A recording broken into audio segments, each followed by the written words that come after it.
একটু পেঁয়াজ আর কাঁচা লঙ্কা ভেজে সাইড করে রেখেছি। এবার আদা দিচ্ছি। আদা দেবার আগে দেখো জিরে, রাঁধুনি, শুকনো লঙ্কা ফোড়ন দিচ্ছি আর গুঁড়ো তেজপাতা।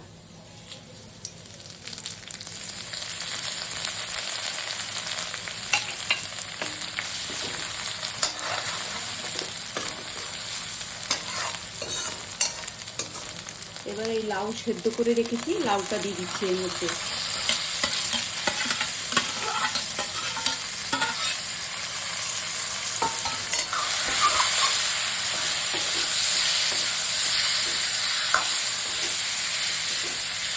এবার দেখো মুগ আর মিষ্টির ডাল একসঙ্গে সেদ্ধ করে রেখেছি।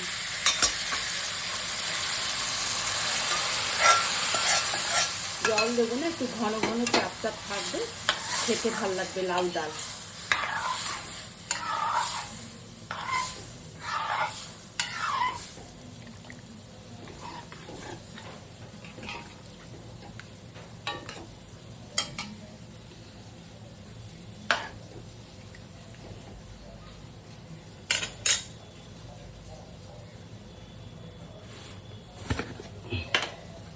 লবণ দিচ্ছি,